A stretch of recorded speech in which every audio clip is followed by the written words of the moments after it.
white man in boxing led the Flair Cops. Shout out to Goodfellas Sports TV. What's going on? Make sure you check out our new sponsor, Cell Phone Buyers Recyclers. They pay cash for smartphones and tablets.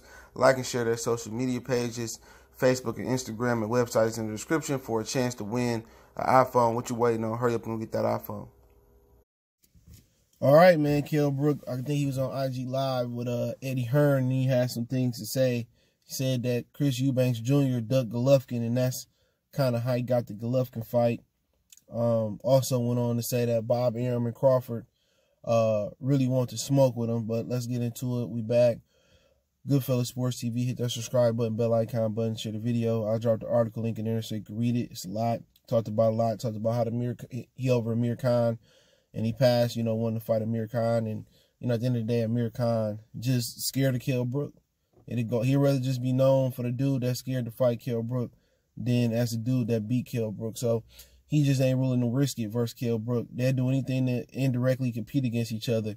Can Kell Brook move up 2 weight classes?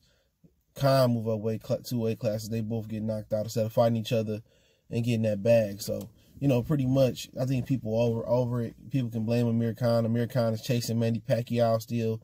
Anything, just retire. The money there for Kell Brook still. If you don't want to fight Kell Brook, Amir Khan been beat up enough.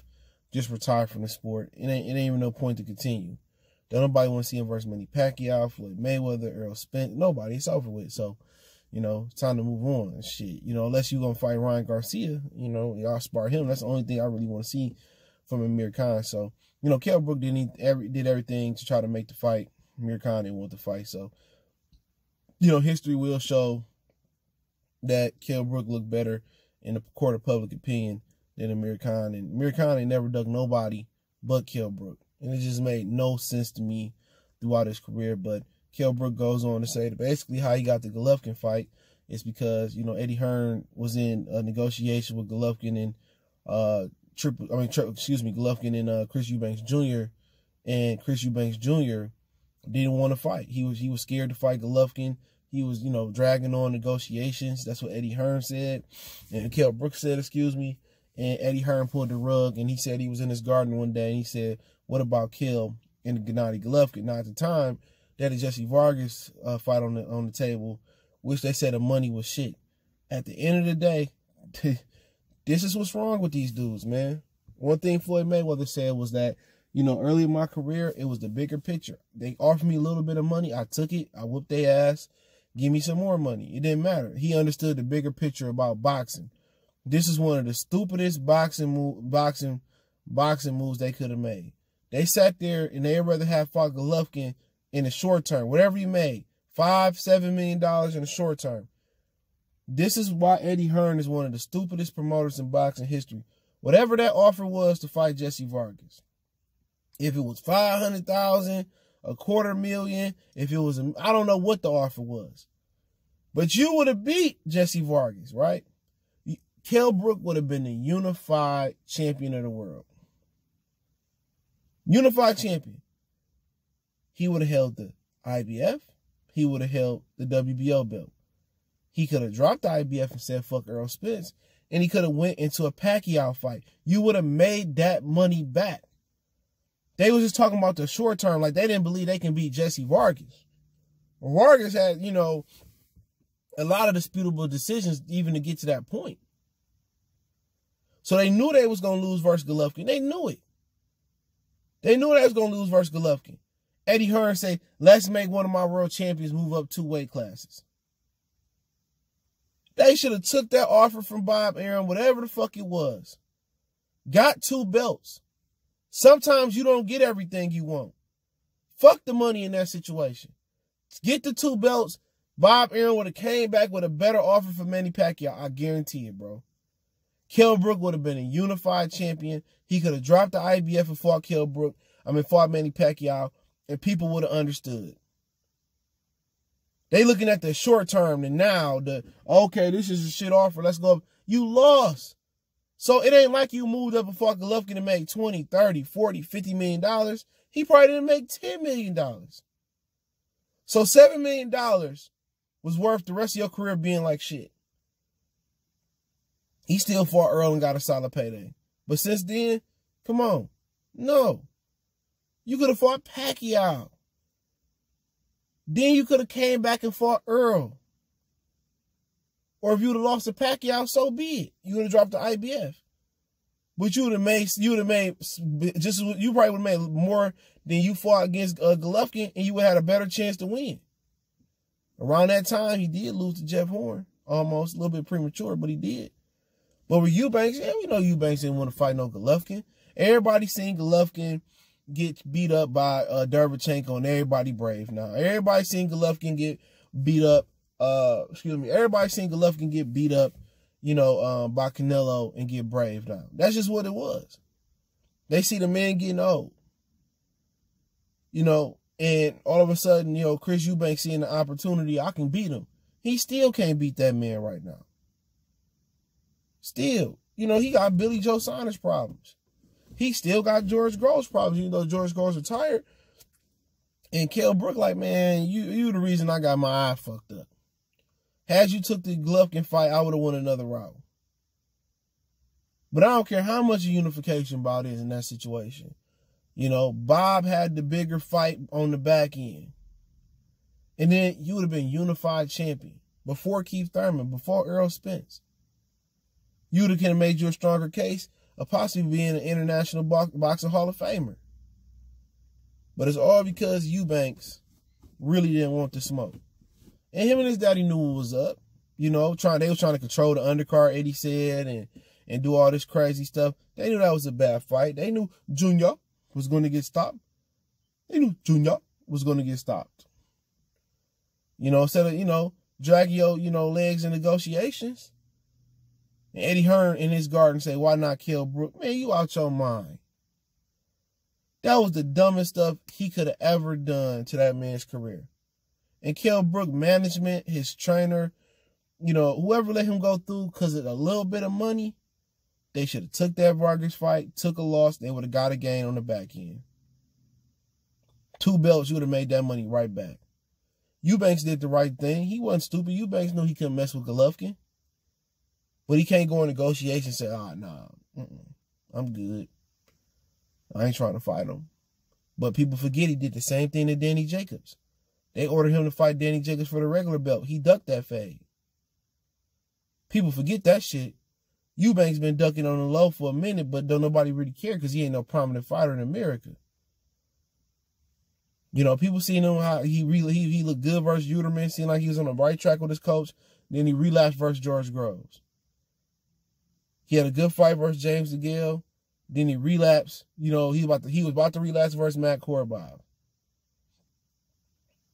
He can be with Roy Jones and all that. He is what he is. He's just an athlete that put on boxing gloves. Ain't no skill there. You can tell when he tried to box, he looked uncomfortable. People talk about Deontay Wilder. Eubanks looked way uncomfortable trying to box. Jared Hurd looked just as uncomfortable as the latter two. Latter of them. There's a lot of guys in boxing who ain't got no skills, man, who getting by just off athleticism and speed and whatever. And Eubanks ain't beat nobody. He ducked Danny Jacobs. How? Danny Jacobs would have took that fade. Danny Jacobs ended up defending his belt versus Golovkin. So all roads led to Golovkin. So if you didn't want to fight Golovkin, why fight Danny Jacobs? And Chris Eubanks still got the belt that Danny Jacobs held, thanks to Al Heyman. I don't have nothing against Chris Eubanks, but, he helped destroy Kell Brook's career. Eddie Hearn did too. Kell Brook, an idiot. I wouldn't even be speaking to Eddie Hearn. I come on there on some Ice Cube shit, coming into some Priority Records with a baseball bat, breaking all this shit up for even coming up with that stupid ass idea. With the money was shit, man, I don't care. Man, I don't care with the money. And then what he don't say, and maybe I don't think he did say this, is that, Bob Arum gave him a price to send Vargas over there. And they couldn't come up with the money. Eddie Hearn couldn't, before the zone, he could never come up with the money. He couldn't come up for the money with Wilder to come over there. But Al Heyman had the money for AJ to, people forget that AJ to come over there. He was never trying to send his fighters, he was never trying to send his fighters, OT, out of town. He should have just sent Kell Brook to fight Jesse Vargas. That would have made all the fucking sense in the world. He would have beat Vargas, 2 belts. The price would have went up, even if he fought Earl. Bob would have wanted his WBO belt back. So he probably would have gave him a Manny Pacquiao fight or gave him a Tim Bradley fight. He would have made that money right back. And had he was able to get past, let's say he fought Errol Spence and told Bob he'd be right back. Errol Spence would have had WBO belt by now. Errol Spence would have been unified IBF WBO belt. He would have eventually captured the WBC belt from Sean. He would have been a 3-belt champion. We ain't even sitting here talking about Bud. You know what I'm saying? We'll be sitting here talking about the Keith Thurman and marinated enough. It's a unification bout. Unless Kell dropped the IBF and then defended against Manny Pacquiao and Earl, they handed Earl the IBF versus some, easy mandatory. It could have went that way. Or Kell Brook could have easily went over there and fought Errol Spence and made him a 2-belt champion. You see how the course of history shift? You see how one dumb decision can fuck up the whole division? It's the dumbest decision in boxing last decade. Sending a dude who, look here, Kell Brook fought nobody but Sean Porter. Look at his resume. How you gonna tell me a guy who couldn't even get past Carson Jones in one fight? Fake's looking a mess. He beat him the second fight though. But Fake's looking a mess. You gonna tell me that he was gonna beat Golovkin? He don't even have a resume. He had a good fight with Sean. Time Sean. He spoke Sean language. Held his ground. Held Sean. Hit him with the 1-2. Hit him with the garlic parm. Bye bye bye. You know what I'm saying? He did that. But nowhere in his career indicated to me that he can beat Golovkin. So basically, they just came there to get the bag. For what? It wasn't life-changing money, I guarantee you. It wasn't 20, 30, 50, $100 million. It wasn't that type of fucking fight. Eddie Hearn is the dumbest promoter of all time. You could tell what he's doing with the DAZN money. He's an idiot. He's an idiot. All he looking at is how to maximize dollar value in the short term. He didn't look long term on what that could have done for Kell Brook. Beating on Vargas. He a 2-belt champion. Him and Manny Pacquiao on American pay-per-view. At the time, Pacquiao was beatable. Bob might have sent him to the UK. Imagine the pay-per-view money y'all could have racked up over there. Eddie Hearn, either 1, is a dumb motherfucker, or 2, he didn't believe in Kell Brook. So he cashed him out. Then he said, we still got the Errol Spence fight. And he didn't even want him to take the Errol Spence fight. And he put up a competitive fight in the first 6-7 rounds. And then Errol Spence took off on him. But they go on and say that Bob, Arum, and Crawford is serious about taking the fight. Man, tell me something I don't know. You know what I'm saying? Everybody want to build up a false narrative. And I'm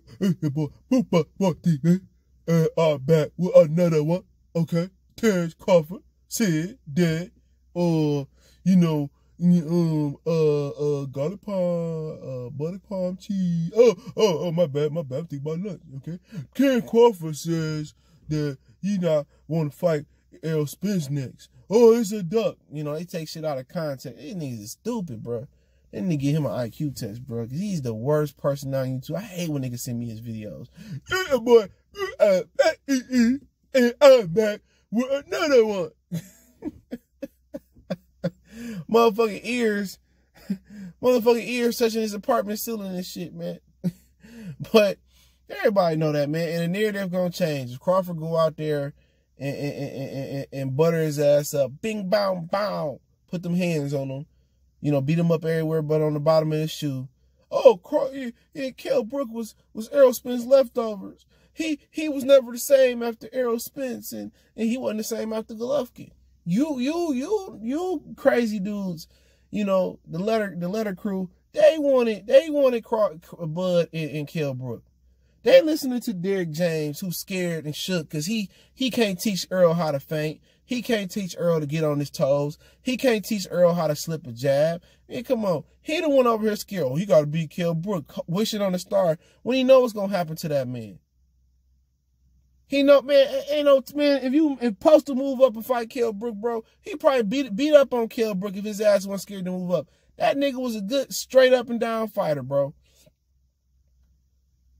You know, Kell Brook ain't fought nobody but Sean. He ducked around Devin because Devin was a southpaw for years. People forget he didn't want to fight Devin Alexander.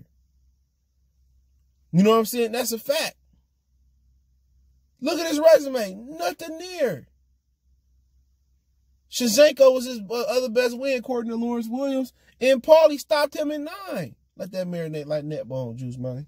Let it marinate. So the narrative will change once Crawford beat his ass.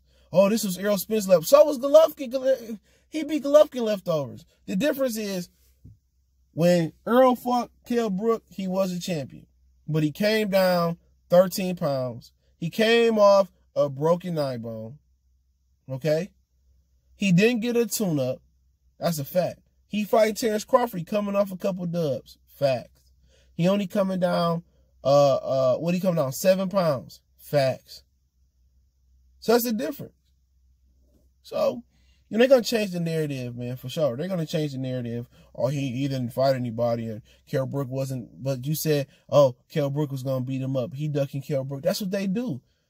You know, they sit here and they defend. This is all about defending Errol Spence. Instead of saying, Errol Spence, go outside and fight the bully. Go outside and fight the little lightweight. We know you can win. They know he can't win. Everybody know that. Everybody I brought on last night, if you didn't see the live stream, we talked about Crawford and Errol. We had a great live stream last night. I was lit up, right? And everybody would say only how Errol gonna win if Bud, you know, go tit for tat with him. I believe Bud can stand there and go toe to toe with him, even though that give Earl a better chance of cracking his ass. But I think he can go toe to toe with him. His arms longer, his hands faster, and he able to slip and deliver, and his feet better. Earl don't bring nothing to the table. He don't feint. He don't get on his toes. He don't know how to slip and hit you with the spear jab. He don't know how to really double the jab up. That motherfucker throw one jab, sharp jab down the middle. You can time that and take that away from him. You know what I'm saying? Everybody this thing, Crawford, oh, he too small. Crawford, when he fought Postal, he fought a disciplined fight. He probably going to fight Earl the same way, and he going to take Earl out in about the 9th, 10th, 11th, 12th round. When he took Earl Hart, he going to take Earl out. And they know what's going to happen. His feet too good. He going to use angles, and he going to outbox him like he did Postal. Watch what I tell Earl just a step. People say, well, he going to walk, Spence is going to walk Crawford down. You know, you got to be able to have the footwork to do that. Just like Golovkin. We all thought Golovkin was like one of the 2 or 3 best fighters that cutting the ring off with Earl Spence. He couldn't even cut the ring off on Canelo. So when you get in there with superior puncher, and superior feinter, superior slick fighter, all that body punching shit go out the window. All that throwing full leverage shots go out the window because you can't hit a moving target or you scared to get hit by a guy that's going to hit you right back. And that's what you're dealing with Terence Crawford. You're dealing with a master class, all-around offensive threat. It's easy to walk down Algeria. It's easy to walk down Lamont. It's easy to walk down Mikey and Sean, try to walk down Sean. Different aspect. When you got a dude that's getting off clean, that's fading and keeping you thinking and keeping you flinching, and he know how to get off and you doing this when somebody punch, he can fuck that nigga up, man. I ain't missing no words. And Earl Spence, people say he's stronger, he weight drained. It's time to move on up to the 54 side. You feel what I'm saying? So at the end of the day, that's what this all about. They using Kell Brook as a narrative block shield. All these dudes is foo-foo. And then turn around and beg the nigga for the interview. Real niggas don't do that, bro. If you got heat for me, you don't like me because I'm a biggest threat to your favorite fighter, or you don't like the trunks, you don't like where I'm from, you don't like my skin color. Dude, I'm not talking to you, bro. Real dudes don't move like that. If you don't like me, I don't want to be in your presence. If a friend invite me over somewhere and he know I don't like somebody and he there, nigga, I'm leaving. Or a person there, I'm leaving, bro. I'm too old for that. I'm too old to be having to get the burn or having to choke a nigga. I'm too old to be out here fighting with niggas. I'm mature. I'm just going to remove myself from the situation. So for dudes on the boxing voice crying for him to do an interview after you dissed a nigga for so many times, no. The letter crew, no, after you dissed a nigga so many times, no, man, real motherfuckers don't move like that. Everybody ain't corporate shady and corporate fake like dudes out here, man. That's just 100, man. But I appreciate everybody for tapping in. Don't forget we on Facebook, Instagram, Twitter. You can reach out to me there if you have a business question, inquiry, sponsorship, video request. Keep sharing the video. Hopefully you guys stay safe through the quarantine. Coronavirus seem like they about to open the country up. They opened the Florida beaches up yesterday, so they getting it back cracking. So still, take your precautionary measures, wear your mask. But as the heat back up, those numbers gonna go down. The flu is very, very, flu-like stings and is very, very, low, as far as when it get hot. So when it get cold, germs spread like wildfire. So you might see another quarantine come Christmas time or around this time next year if they don't find a vaccine. So be safe. Want to make a donation? Cash App, PayPal in the description. I'll link that article in the description. One time for the one time. We gone.